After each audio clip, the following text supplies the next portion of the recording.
Olá pessoal, sejam bem-vindos ao canal Química com o Blublu. E nós vamos começar em um módulo extremamente importante para nós, que é o módulo de soluções, um módulo que é cheio de teoria e também cheio de conta, de cálculo para fazer. Nesse caso, né, esse assunto, ele aparece também dentro de outros assuntos dentro da química, por isso eu considero ele um assunto assim tão importante. A teoria dele, os cálculos dele, vai nos ajudar demais em outros assuntos aí também importantes dentro da química. Então por isso a gente tem que aprender bem os conceitos aqui para a gente dar continuidade. Bom, a gente vai primeiro falar um pouquinho sobre definições. O que é uma solução? Uma solução, pessoal, nada mais é do que uma mistura homogênea, certo? Uma mistura homogênea. Se você é um aluno aí que está no ensino médio, com certeza lá no fundamental, lá no sexto até o nono ano, você já estudou esse assunto aqui, os tipos de misturas que existem. E uma mistura homogênea, pessoal, é uma mistura onde as substâncias que a gente coloca dentro de um recipiente, elas se unem de maneira perfeita, de maneira uniforme. Tanto macroscopicamente, visível, né? Eu consigo ver a uniformidade do sistema, quanto também no mundo microscópico, né? Lá nas partículas, no íntimo das partículas. Elas estão muito bem misturadas também lá no universo dessas partículas, né? Então são misturas, a gente diz, né, que são misturas de uma única fase. Não tem repartição nem no macroscópico, né, visível, e nem no microscópico, lá no íntimo das partículas. Está bem misturado, tanto no que eu vejo, quanto naquilo que está lá nas partículas. Então, uma perfeita mistura homogênea é isso. E normalmente o tamanho das partículas que constituem uma solução, elas são extremamente pequenas, né? Elas são aí, ó, menores. Elas são menores que um nanômetro, né? Ixi, professor, nanômetro? Um nanômetro, ele nada mais é do que o 10 na menos 9 metros. Então é uma coisa extremamente pequena mesmo. Então as partículas que constituem uma solução, elas são menores que um nanômetro. Para você ter uma ideia, se a gente colocar um microscópio, não dá para enxergar. E se a gente colocar um ultramicroscópio, pior ainda não, né? Mas ainda não dá para enxergar. Sério, professor, dá um exemplo do que seria mais ou menos um negócio menor que um nanômetro. Pega aí um recipiente que tenha água e sal. Pega aí um sisteminha que tenha água e sal. Como você já deve estar careca de saber, quando a gente pega um pouco de água e coloca ali um pouquinho de sal, esse sal, que é o que nós utilizamos, né, o sal de cozinha, ele é o cloreto de sódio, né, o NaCl. Ele é o NaCl. E a gente sabe que quando isso daqui cai na água, o sódio com o cloreto se separam, se dissociam. E aí os íons que estavam juntos agora estão separadinhos, dissociados. Então nós vamos ter ali um monte de íon sódio nadando nessa água, um monte de íon cloro nadando nessa água. E pessoal, você pode tentar utilizar qualquer aparelho óptico aí no caso, para tentar enxergar esses íons. Você não vai enxergar. Nem microscópio comum, também não vai enxergar com ultramicroscópio. Por quê? Esses íons aqui, essa galera toda aqui, ó, eles são menor que um nanômetro. E um ultramicroscópio não consegue enxergar coisas inferiores a um nanômetro. Então uma coisa que seria menor que um nanômetro seriam íons. Seriam íons. Seriam aqui também átomos. Átomos aqui também não dariam para serem observados, né, ali no sistema. Moléculas pequenas, né? Moléculas pequenas. Então perceba que o nível aqui realmente é de coisas pequenas, íons, átomos, moléculas, isso daqui a gente não consegue enxergar, né? Está menor que um nanômetro. E a gente diz que quando um sistema ele tem aí partículas disseminadas umas às outras, menores que um nanômetro, elas são perfeitas soluções, ok? Perfeitas soluções. Tem uniformidade macroscópica, né? Por exemplo, olha aqui para um sistema de água com sal. Eu bato o olho aqui e vejo uniformidade, né? Não tem a parte que tem o sal, a parte que tem a água. Não tem parte, é uma fase só, uma parte só. E quando eu olho lá para o nível das partículas, elas também possuem uniformidade. É uniforme tanto no que eu estou vendo quanto lá no mundo das partículas, né? São partículas extremamente pequenas. Nada aí consegue enxergar essas partículas ali disseminadas na água. No caso ali, os íons sódio e cloreto. Então isso é uma solução. Entendendo essa definiçãozinha do que é solução, vamos continuar falando aí um pouco sobre outras definições importantes. Uma solução, pessoal, ela é constituída de duas partes. De duas partes. A gente chama essa primeira parte de solvente, e a segunda parte nós chamamos de soluto. Normalmente, solvente é a substância que está em maior quantidade. Então aqui, ó. Então ela está em maior quantidade. E soluto, normalmente, é a substância que está em menor quantidade. Pega ali o caso da água com sal. Eu peguei um recipiente cheio de água e coloquei ali uma quantidade de sal.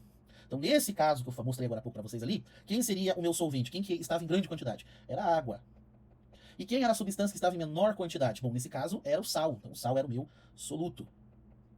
Okay? Normalmente o solvente é a substância que eu utilizo para disseminar uma outra, certo?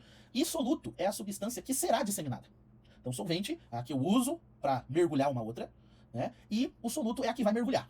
Seria mais ou menos isso, ok? Solvente, soluto. Uma coisa importante para nós aqui é que a água, ela será o grande solvente nosso. Praticamente em tudo que a gente for discutir aqui, o meio será o aquoso. Então nós vamos lidar com soluções aquosas. Soluções onde o solvente é a água. Então se adapte com essa expressãozinha aqui, ela é importante. Ela é extremamente importante. Então aqui, ó, soluções aquosas. O que é uma solução aquosa? Uma solução aquosa é aquela, ou aquelas, né, cujo solvente é água. O solvente é água, ok? E por quê? Porque a água é um excelente solvente, né? Ela, por ser polarizada, né, ter ali uma distribuição, uma densidade, uma diferença de densidade eletrônica na sua molécula, ela dissolve bem as coisas polarizadas. Então ela é um solvente universal, praticamente na natureza, a maioria das coisas estão dissolvidas na água, ok? Então a gente vai lidar muito com soluções aquosas. E os nossos solutos, aqui no caso, vão ser quem? Podem ser quem? Bom, depende. Né? Solutos aqui, coisas que nós vamos colocar na água, que são os nossos solutos, eles podem estar em qualquer estado físico. Né? Por exemplo, a gente vai ter situações onde o meu soluto vai ser um sólido que eu vou dissolver na água. Por sinal, será o mais comum de todos, né? Pegar um sal, dissolver ele na água, né? Não só o sal de cozinha, né? Mas sais em gerais, né? Compostos salinos. E dissolver eles em água e ver sua solubilidade. Vai ser muito comum compostos sólidos dissolvidos na água. Mas a gente também pode ter coisas líquidas, né? Analisar, por exemplo, como que é a solubilidade de outros líquidos na água, né? Ver se é miscível, ver se é immiscível, né? Ver o óleo, ver o álcool e outros líquidos aí, né? A capacidade deles se misturarem ou não com a água. E também temos o aspecto de colocarmos substâncias que são gasosas, né? Gás, né? Como é que é o gás? Como é que um gás consegue se dissolver na água? Né? Quais são os efeitos? Que situação física proporciona uma maior solubilidade de gás? O que condição física diminui a solubilidade de um gás? A gente vai discutir essas coisas aí também. Mas já garanto de antemão para vocês que o mais comum é a gente discutir sólidos que estarão dissolvidos em água, ok? Esse é o mais comum de todos aí no estudo das soluções, perfeito? Bom, uma coisa importante para nós aqui nessa aula de teoria inicial, de conceituação, é a gente entender uma coisa. A gente vai ver muitas fórmulas, certo? Vamos ver algumas formulazinhas aí. Uma hora vai aparecer um M em alguns cálculos. O que seria o M? O M para nós aqui é massa, certo? É massa.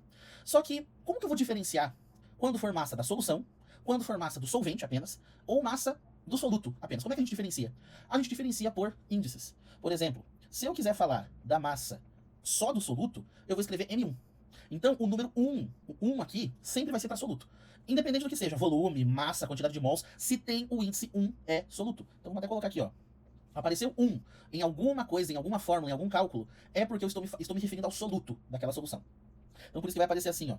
N1, então é a quantidade de mol do soluto. Sei lá, V1 é o volume do soluto, ok?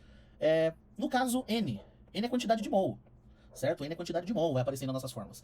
E solvente, como é que fica esse negócio? O solvente, pessoal, ele usa o índice 2. Então, quando eu quero falar de solvente. Então, massa do solvente, eu uso o M2. Então, aqui, ó, massa unicamente do solvente. Ou N2, que seria a quantidade de mol. Coloquei massa aqui sem querer. Quantidade de mol do solvente. Tá, professor, mas e quando for solução, como é que fica essa brincadeira? Né? Usa alguma coisa? Não. Quando é solução, quando eu estou falando ali de algum dado da solução como um todo, não tem índice. Ok? Não tem índice, não colocamos o índice. Então aqui o índice fica vazio, não colocamos nada. Então se aparecer só o M, pode ter certeza, é massa da solução. Se aparecer só N, é a quantidade de mols da solução. Se aparecer V, sem nenhum índice, é o volume da solução. Ok? Então guarde isso daí, que é extremamente importante para nós. Então, definimos nessa aula, nessa primeira aula, o que é uma solução. Definimos também quais são os componentes, né, de uma solução, soluto e solvente. Vimos que o mais importante para nós daqui para frente serão sólidos em soluções aquosas, onde o solvente é a água. E vimos que na hora de identificar em fórmulas, em cálculos, o solvente, o soluto e a solução, a gente especifica isso através de índices, ok? Na próxima aula, a gente já vai começar a conversar sobre coisas importantes como classificação de soluções, né? Falar sobre o ponto de saturação de uma solução. Então nós se vemos aí na próxima aula.